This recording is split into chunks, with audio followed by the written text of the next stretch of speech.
भारत में कंटेस्टेड विवादित तलाक की प्रक्रिया आपसी सहमति से डिवोर्स की तुलना में यह अधिक मुश्किल प्रक्रिया है। भारत में विवादित तलाक के कुछ प्रमुख पहलू इस प्रकार हैं।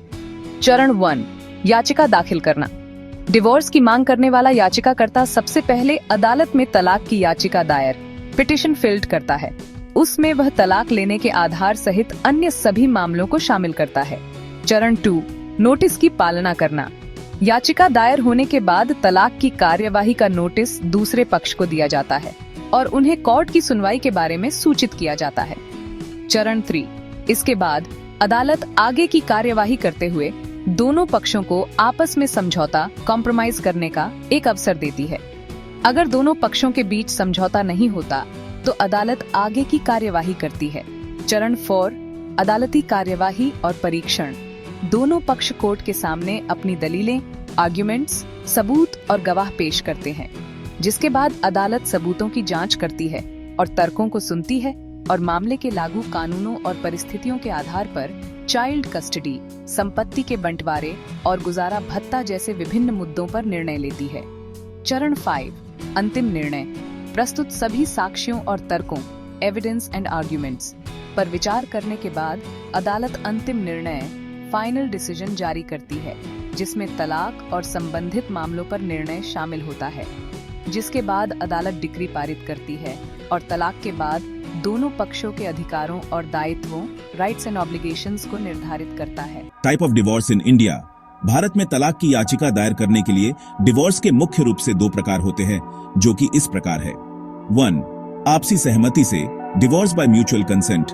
2, विवादित तलाक कंटेस्टेड डिवोर्स। आपसी सहमति से तलाक डिवोर्स।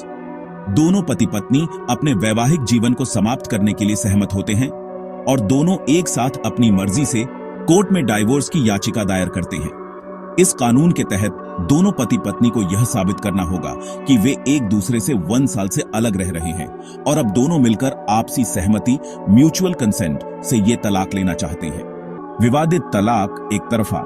इसमें पति या पत्नी में से कोई एक तलाक के लिए पिटीशन फाइल करता है, लेकिन दूसरा उसका विरोध करता है। लेकिन विवाह के लिए बनाए गए कानूनों में पति व पत्नी दोनों के लिए कुछ जरूरी कानून बनाए गए हैं। यदि दोनों में से कोई एक पक्ष इन अधिकारों का उल्लंघन, वायोलेशन ऑफ राइट्स करता है, तो दूसरा पक्ष तलाक के लिए याचिका दायर कर सकता है। यह एक ऐसी प्रक्रिया होती है जिसमें पति पत्नी संपत्ति के विभाजन, बच्चे का पालन पोषण, गुजारा भत्ता या किसी अन्य बात को लेकर समझौता करने में असमर्थ होते हैं। विवादित तलाक लेने के लिए मुख्य आधार कौन से हैं?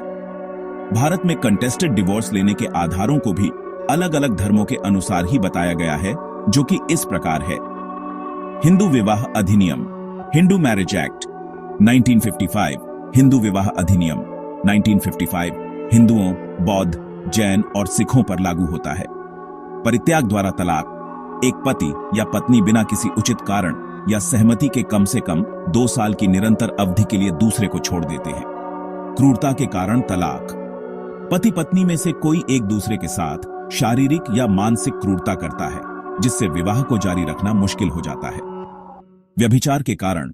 यह एक ऐसा कारण होता है जिसमें पति या पत्नी में से कोई एक किसी अन्य व्यक्ति के साथ अवैध शारीरिक संबंध, इलीगल फिजिकल रिलेशनशिप बनाने में शामिल होता है। धर्मांतरण के कारण। यदि पति या पत्नी में से कोई भी अपने धर्म को छोड़कर दूसरे धर्म, रिलीजन में परिवर्तित हो जाते हैं। मानसिक विकार के कारण। पति या पत्नी में से कोई एक मानसिक विकार, मेंटल डिसऑर्डर्स से पीड़ित होता है, यानी मानसिक रूप से अस्वस्थ होता है। कुष्ठ रोग के कारण। यदि महिला या पुरुष दोनों में से कोई भी लंबे समय से कुष्ठ रोग, लेप्रोसी का रोगी होता है, जिससे वह रोग दूसरे को भी फैलने का कारण बन सकता हो।